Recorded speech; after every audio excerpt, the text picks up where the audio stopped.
एक गांव था जिसका नाम था सुंदरपुर। बड़ा ही शांत और सुंदर। ऊंचे पहाड़ बादलों से बातें करते थे और गांव के बीच से बहती हुई नदी मानो कोई गीत गा रही हो। यहाँ की हवा में एक ताजगी थी, एक अपनापन था। लेकिन दोस्तों, कहते हैं ना कि चिराग के नीचे ही अंधेरा होता है। इसी खूबसूरत गांव की एक टूटी फूटी बस्ती में रहता था मोहन। मोहन, जिसकी जिंदगी इस गांव की सुंदरता से बिल्कुल अलग थी। उसकी जिंदगी में न शांति थी न सुंदरता थी, तो बस बेबसी, गरीबी और कभी न खत्म होने वाला संघर्ष। मोहन गांव के सबसे अमीर और कंजूस सेठ लाला करोड़ीमल की दुकान पर मजदूरी करता था। दिन भर भारी बोरियां उठाना, दुकान की सफाई करना, और बदले में क्या मिलता? सेठ की गालियां और चंद सिक्कों की खनक, जो 2 वक्त की रोटी के लिए भी कम थी। मोहन 50 किलो की चावल की बोरी अपनी पीठ पर लादकर दुकान के अंदर ला रहा है। उसके पैर कांप रहे हैं। तभी उसके हाथ से एक दाल का पैकेट गिर जाता है। अरे ओ कामचोर, तेरी आंखों में मोतियाबिंद उतर आया है क्या? दिखाई नहीं देता? अभी कल ही 100 रुपए की चीनी गिरा दी थी और आज ये दाल? तुझे काम पर रखा है या मेरा दिवाला निकालने के लिए? हराम की रोटी तोड़ना जानता है बस। मालिक, गलती हो गई। मैं बहुत थक गया था, कल रात से कुछ खाया नहीं है, इसलिए चक्कर आ गया। मेरे पगार में से काट लेना मालिक, पर अभी चिल्लाओ मत, ग्राहक क्या सोचेंगे। अरे वाह, अब तू मुझे सिखाएगा कि मेरी दुकान कैसे चलानी है। रात से कुछ खाया नहीं है तो इसमें मेरा क्या कसूर है? मैं यहाँ लंगर खोलकर बैठा हूँ क्या? सुन ले कान खोलकर, इस महीने की पगार से 200 रुपए कटेंगे और अगर अब एक भी दाना गिरा तो धक्के मारकर बाहर निकाल दूंगा। मालिक, ऐसा मत करो, मेरा बेटा बीमार है, उसे दवा चाहिए। अगर आप पैसे काट लोगे तो मैं घर क्या लेकर जाऊंगा? मेरी पत्नी आस लगाए बैठी है। मुझ गरीब पर थोड़ी दया करो सेठ जी। दया? व्यापार में दया नहीं, मुनाफा देखा जाता है मोहन। जा, अब नाटक मत कर। वो पीछे गोदाम में जो 20 बोरियां पड़ी हैं, उन्हें ऊपर वाले कमरे में चढ़ा। जब तक काम खत्म नहीं होगा घर नहीं जाएगा तू। मोहन का शरीर जवाब दे रहा था, लेकिन उसकी मजबूरी उसे रुकने नहीं देती थी। वो जानता था कि अगर आज काम नहीं किया तो रात को उसका चूल्हा ठंडा रह जाएगा। रात के अंधेरे में जब पूरा गांव मीठी नींद सो रहा था, तब मोहन अपने थके हुए शरीर और टूटे हुए हौसले के साथ अपनी झोपड़ी में पहुंचा।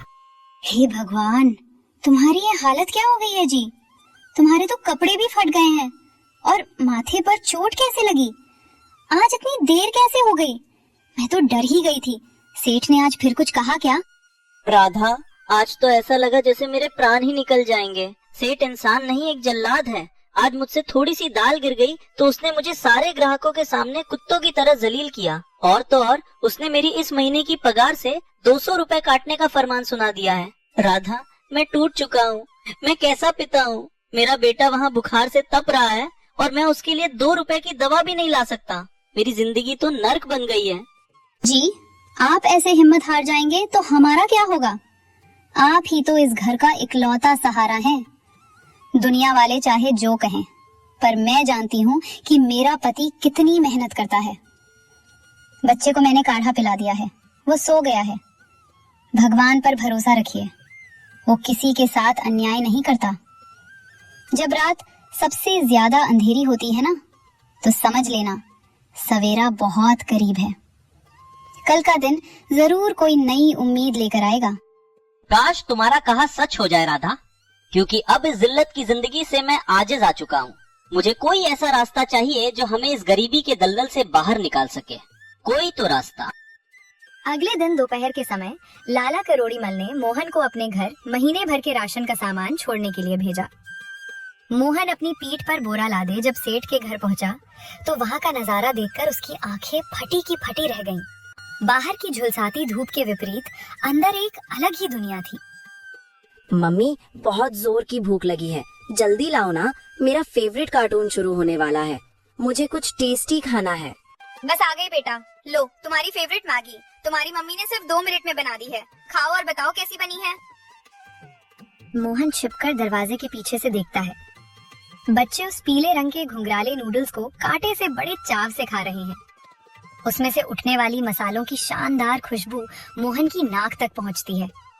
उसके पेट में भूख से चूहे कूदने लगते हैं। हे भगवान, ये क्या जादुई चीज है? पीली पीली लंबी सवैया जैसी। और मालकिन ने अभी क्या कहा? सिर्फ 2 मिनट में बन गई। हमारे घर में तो सूखी दाल गलने में ही पूरा 1 घंटा लग जाता है और लकड़ी का धुआं अलग आके फूटता है। और ये बच्चे इसे कितनी खुशी से उंगलियां चाट चाट कर खा रहे हैं। अमीर लोग इसे मैगी कहते हैं। मैंने सेठ की दुकान पर ऐसे रंग बिरंगे पैकेट देखे तो हैं, पर कभी ध्यान नहीं दिया था। मोहन सामान फर्श पर रखकर दबे पांव रसोई के पास जाता है। वहाँ कूड़ेदान में मैगी के 3 खाली पैकेट पड़े थे। मोहन डरते डरते एक पैकेट उठा लेता है और उस पर छपी तस्वीर को बहुत गौर से देखता है। 2 मिनट नूडल्स। इसका मतलब अगर कोई मुसाफिर भूखा हो तो उसे ढाबे पर घंटों इंतजार नहीं करना पड़ेगा।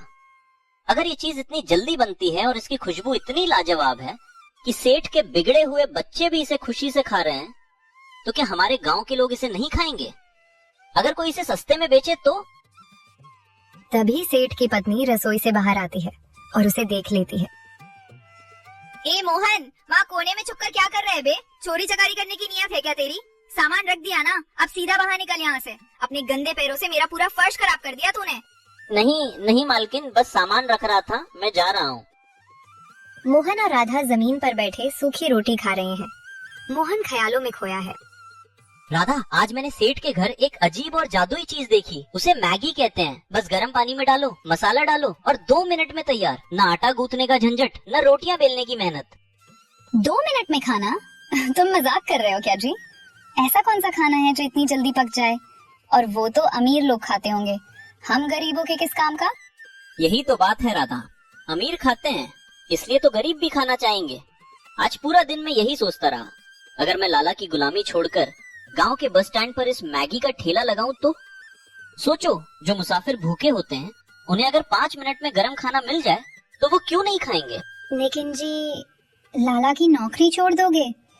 फिर घर कैसे चलेगा? और ठेला लगाने के लिए पैसे कहाँ से आएंगे? अगर किसी ने नहीं खरीदा तो हम तो सड़क पर आ जाएंगे। हमें अपनी औकात में रहना चाहिए। औकात तो लाला रोज याद दिलाता रहता। गालियां खाता हूँ, जानवरों की तरह काम करता हूँ, फिर भी हम भूखे मर रहे हैं। मैं बहुत नहीं सह सकता, रिस्क तो लेना पड़ेगा। मेरे पास पिछले महीने के थोड़े पैसे बचे हैं और मैं लाला से अपना हिसाब मांग लूंगा।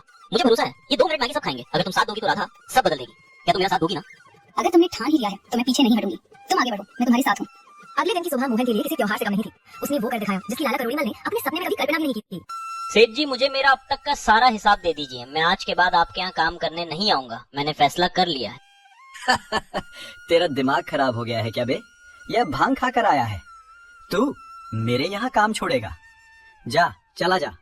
मुझे तेरे जैसे 100 मजदूर सड़क पर पड़े मिल जाएंगे।